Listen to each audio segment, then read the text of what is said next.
Bonjour, bonsoir, c'est un plaisir de vous retrouver, mesdames et messieurs. Eh bien, on a passé plein de temps avant de se voir. Aujourd'hui, on est là pour notre toute nouvelle vidéo. N'oubliez pas, il s'agit du français apéritif. Le français apéritif, c'est ce que vous suivez avec nous.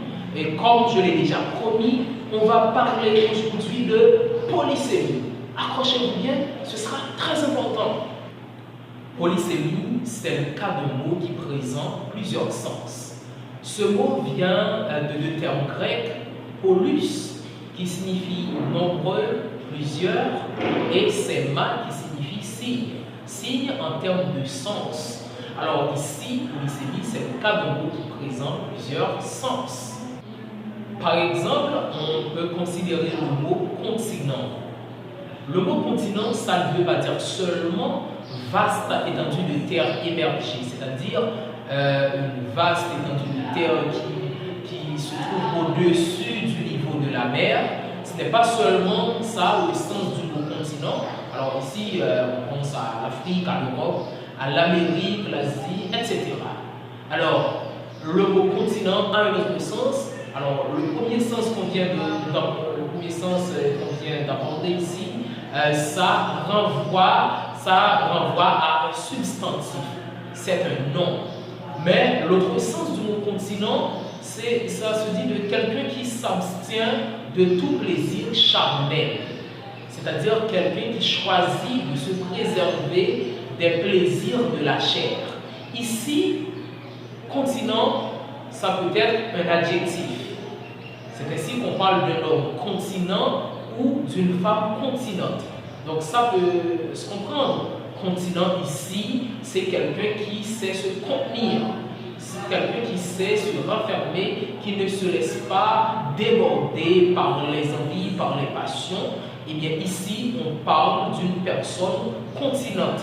On peut dire un homme continent ou encore un homme continent, mais une femme continente. Bien, alors vous parlez de polysémie. Je ne pourrais pas ne pas vous parler de cet ouvrage, phare de connaissance. C'est mon œuvre, vous pouvez le remarquer en son paraison. C'est le volume 1. Alors, là-dedans, il y a plein de mots polysémiques. C'est à vous de jouer là pour avoir cet ouvrage.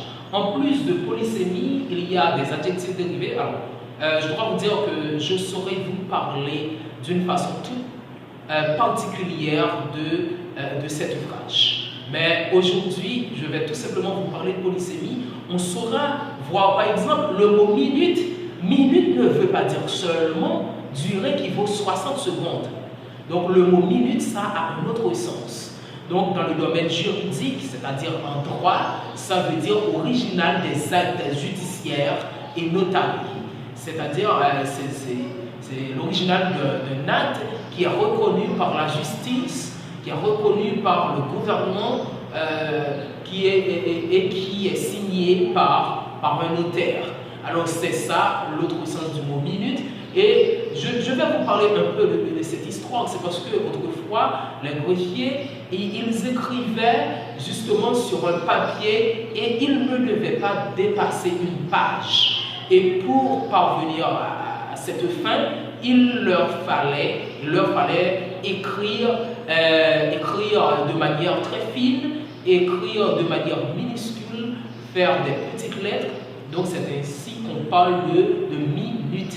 Okay? C'est là le sens du mot minute par rapport au deuxième sens qui est bien original des actes judiciaires et notariés. Alors, il y a d'autres polysémies, par exemple le mot mineur. Mineur, ça ne veut pas seulement dire un enfant, un adolescent, quelqu'un qui n'a pas encore atteint l'âge de la maturité, mais ça veut dire autre chose. Ça peut être adjectif dans le sens que ça veut dire de moindre importance. Par exemple, si je dis bon, c'est une situation mineure, c'est un délit mineur. Ici, c'est un délit de moindre importance, quelque chose qui n'est pas trop grand. Et enfin, l'autre sens du mot mineur, c'est quelqu'un qui travaille à l'exploitation des mines. Quelqu'un qui travaille à l'exploitation des mines d'or, des mines d'argent et dans les carrières de sable, et bien là, on parle de mineurs. Okay? Donc, c'est en quelque sorte ce qui concerne les polysémies. On a d'autres à vous en parler, mais ce n'est pas pour aujourd'hui. Je dois vous laisser ici. Mes chers amis, c'est un plaisir de vous avoir eu.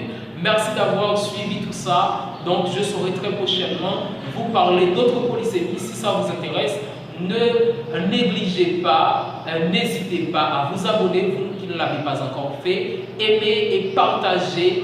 Et on va vous apporter d'autres éléments, d'autres notions qui sauront vous faire beaucoup de plaisir. C'est un plaisir pour moi de vous plaire.